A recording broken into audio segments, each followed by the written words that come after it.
Hello everyone and welcome to another episode of Bio Wonders Around New Areas on the Map, aka Exploring Zeah.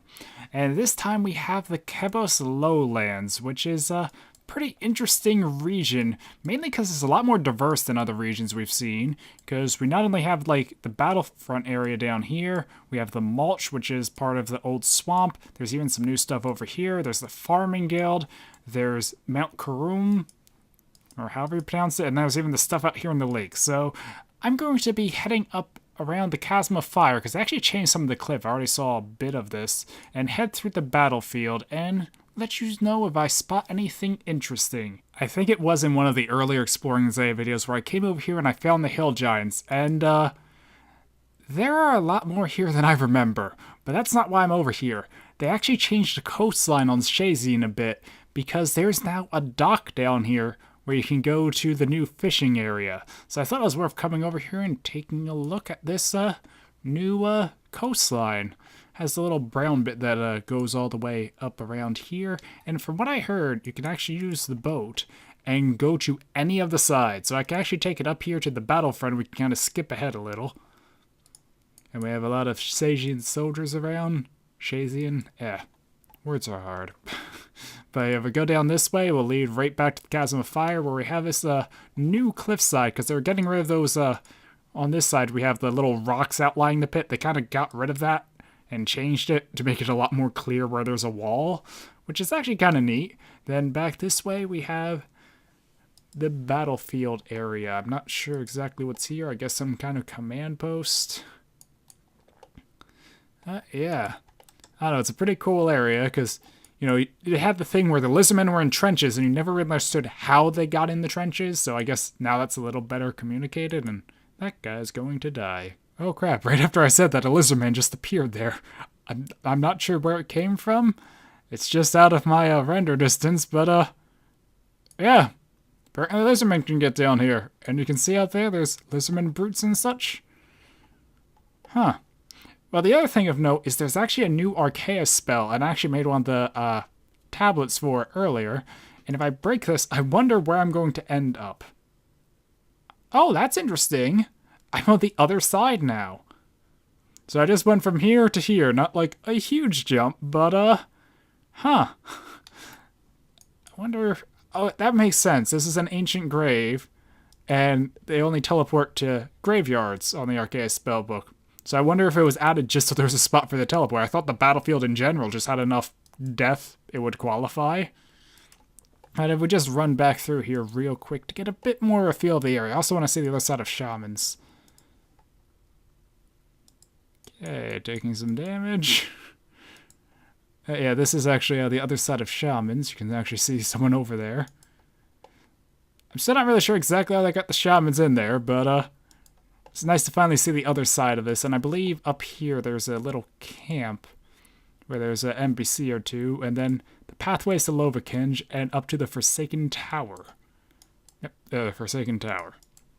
So let's see how this all looks. I think there is some dialogue you can get with some of the people here. Oh, some spawns of raw shrimp and cabbage. Lovakinj engineer. There's the captain. I think he's used in one of the quests. And then the paths to Lovakinj of an anvil over here. Kind of a weird place for an anvil, but okay. And I do really like how these mountain areas look. Like how they transitioned. I don't know, it's a little weird, but it's just kind of neat to see like more pathways and such over here. Where, I mean, before it just kind of ended. So I'm probably going to look around this a bit more. But then head over to, I'm actually not sure which place I'll head to next. As you might be able to judge by all the slayers running up the mountain, this is where the new slayer dungeon is. But instead of taking that shortcut and, you know, going the quick way, I think it's nice to take the long, winding route around. But that shortcut really doesn't seem to save too much time. I mean, I guess it's still a shortcut, but, I also wonder how you get down there. Doesn't look like you can. I thought maybe there'd be like a tunnel system, kind of like the Scattered Caves or whatever it was from Watchtower, you know, you can go through sort of thing. Apparently not. Oh, campsite down there. A lot of these guys on the outside. The only thing I found by the Lovikenge area was an old dwarf who had some dialogue, but nothing else. That's actually one of the new clue spots, which is kind of neat to see. And this is, I think it's now just called Mount Karoom, but originally it was Brimstone. Oh, there is actually a bank here, which is convenient, because I think I might need to grab those new boots. Because I already picked up a pair, because if I go in the dungeon, I don't want to die. And, oh, there's a new furnace here. That's actually pretty well placed. I guess it would just smelt the normal stuff, right? Yep. Let's see, anything else here? That's where the shortcut lets out. Down here is where Konar is. Then over here you have the shop. In the center you have the dungeon. Is the dungeon actually called Brimstone? I don't know, but the shop sells spears and axes and warhammers. I'm a little annoyed they just use that generic axe icon for the shop. Let's see, there's a lot of examines, but I guess they kind of will repeat after a point. I think down here there's a mine. And probably not going to run all the way around, but you can run around that way or down that way, I guess. You know, all around the mountain. And I think that's actually about it for the outside. So now let's head inside the mountain. So I think I just would activate this elevator here. I'm not sure if there'll be a prompt because I currently don't have the boots on. I feel like it might be later on where you start taking damage, but here we have the Tasakal, I think it is. And I'm not sure where all these rooms go to. Okay. Proceed regardless. There we go. So I'm just going to peek up and see what's where. I feel like each of these will lead to a... that's actually interesting. What's over here? Oh, sulfur lizards. Oh, we're actually above them now.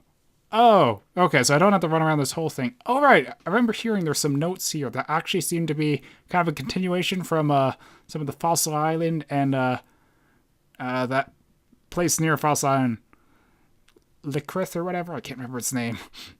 But yeah, this is the first area, and it has greater demons, drakes, and I guess that's the task only area, and the sulfur lizards. And over here, from the Tasakal, you can go down to worms. If you go up, it's the hydras and alchemical hydra. And oh, over here you can actually find fire giants and hellhounds. That's kind of hard to find, but I don't think I'm going to run around this whole place right now. I'll probably save that for some other time. But you found out there's some of these notes here and got to see some of the areas. I don't know, I already seen, you guys also already probably seen the new Slayer creatures, so I'm not going to be fighting them right now, so probably best to avoid showing them, or not really a big deal to go show them. So I wandered on down to the bottom of the mountain here by the fairy ring, and right outside the farming guild, and there seems to be a good bit of other stuff in the area actually. First thing I noticed is there's a nice little kind of autumn looking area here with some maple trees. It kind of makes me hopeful that south of here is actually going to be the autumn city from some of the player suggested designs. And over here there seems to be some sort of rare tree, and is that actually a way into the guild over there? It's weird seeing the little fire there outside. Oh, mahogany. Yeah, this is actually a pretty neat thing. These are probably the closest mahoganies to a bank, aside from the ones you can grow on Fossil Island. Just because, I don't know, it might be a little inconvenient running around the guild to them, but still, mahoganies, they're not that common. And net and harpoon, that would be shark. Not sure there's any other. There might be like a fly fishing or something. Or would it be river fishing? I don't know. Can't remember fishing spots. It seems mostly just that. Just ran around the entire guild. And over here there's some yew trees. Seems just shark spots.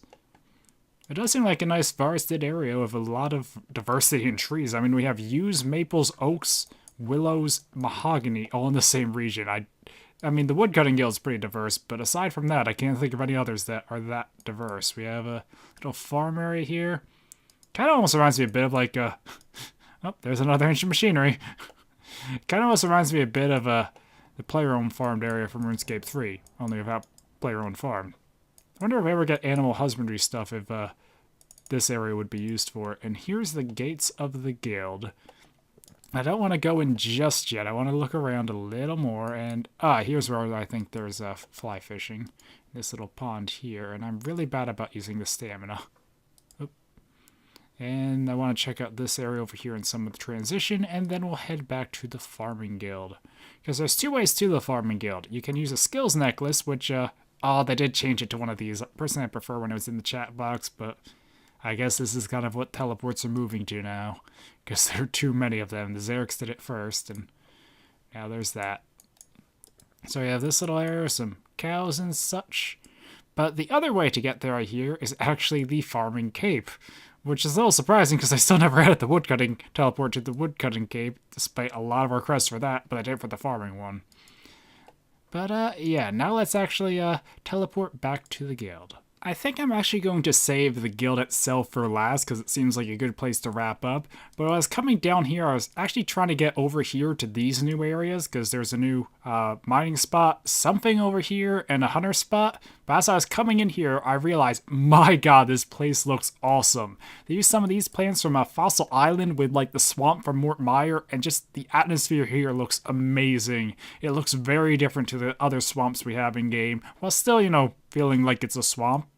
So there's some of these lizardman layers, which I'm pretty sure you can't go in any of them besides that one that's the Slayer Shaman area.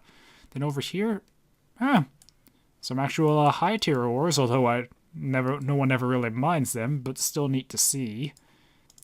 Remember the stamina this time. Then over here, remember this was like a fire pit kind of thing? Oh.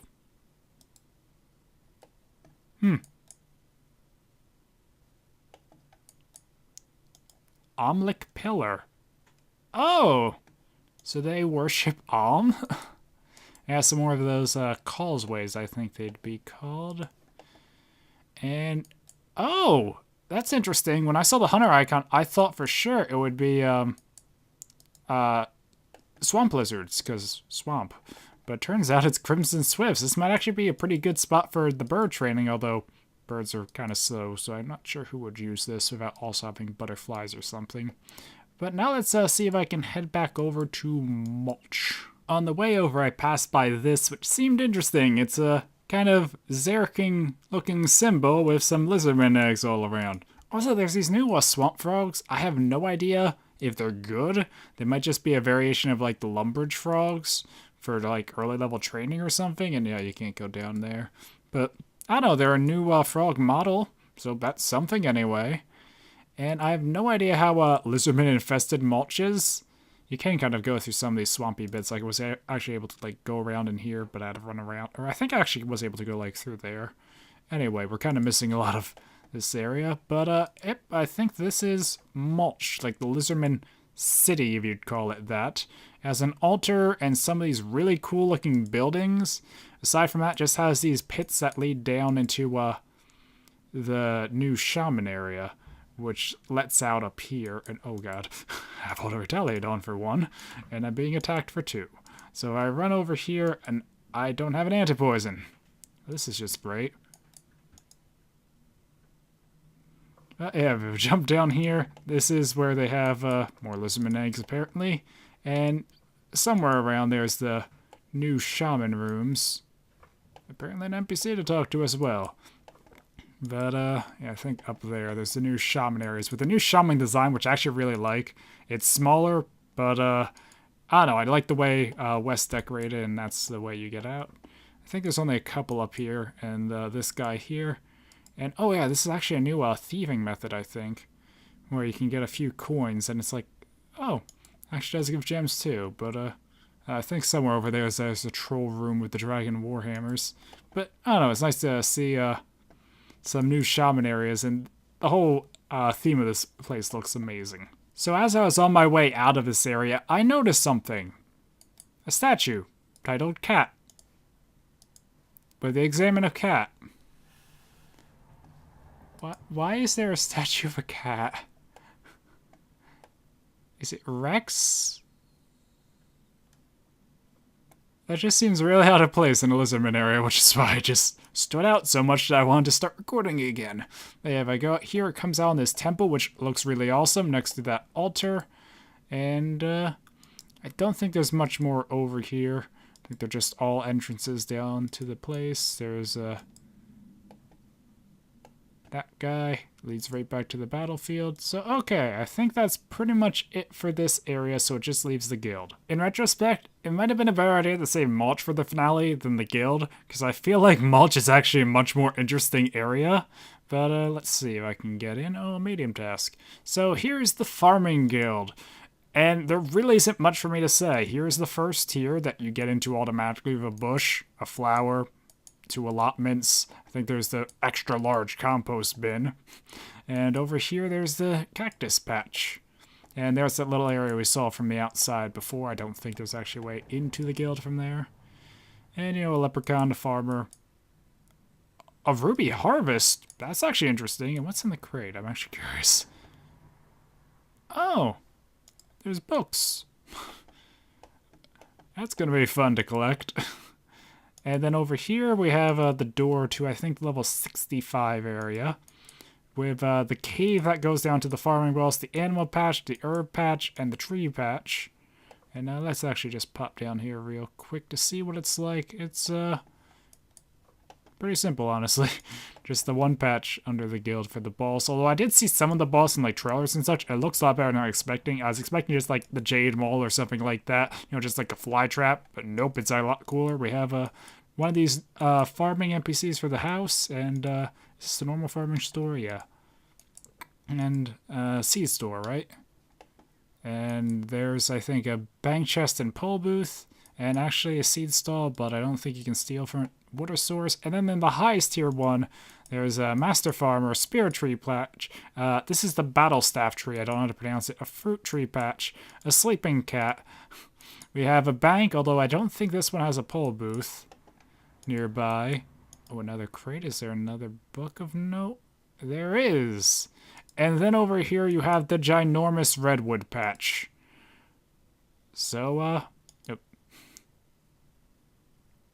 there we go. Gonna get a nice view of the guild. So, I don't know. I don't really want to go through and plant a bunch of crops. It's more just exploring the area, not, you know, farming. But I think that kind of wraps up Kebos, at least for the exploring sense. I still want to go around, talk to the NPCs, see if I can find more of these books or what they're about. And, yeah, but overall, this area is really awesome.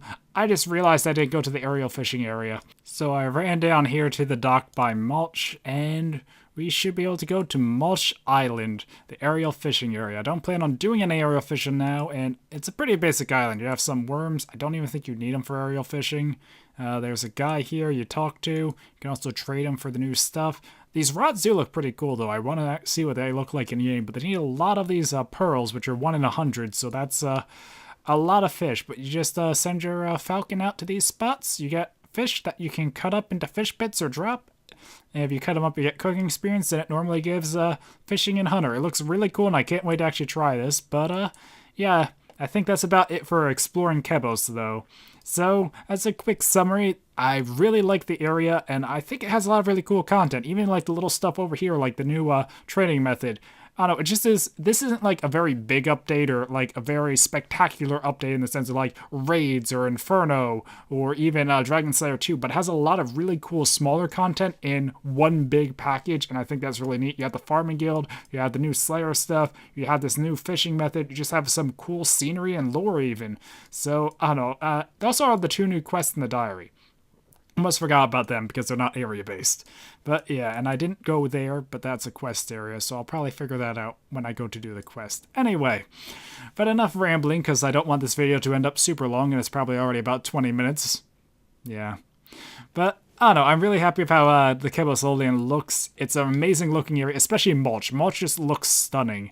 Like, I just really like how that swamp looks, and I don't want to ramble on about how awesome a swamp looks, but I don't know, in general, even just like the blue lava to differentiate the brimstone area from the Czar. I don't know, Kebos just looks really great. It has a very nice feel to it, and it's nice to finally see Zeah as a more complete content and feel like really awesome to explore, and not just like a whole bunch of random stuff thrown together or kind of just like large buildings everywhere like the original release was. So yeah, anyway, hopefully you guys enjoyed my ramble about and explore as I tend to do. I'm not sure how many more times I get to do this because, well, if you look at the world map again, we're running out of areas to fill up. There's just down here Valamore in the desert, and I didn't do it for some of the smaller ones like Weiss, so I don't know, I might not have too many more exploring videos. But if there is another big area like this, I would like to do just wander around and give my thoughts on how the stuff looks. So, once again, hopefully you guys enjoyed this video and seeing the area and my thoughts on them. Until next time, goodbye.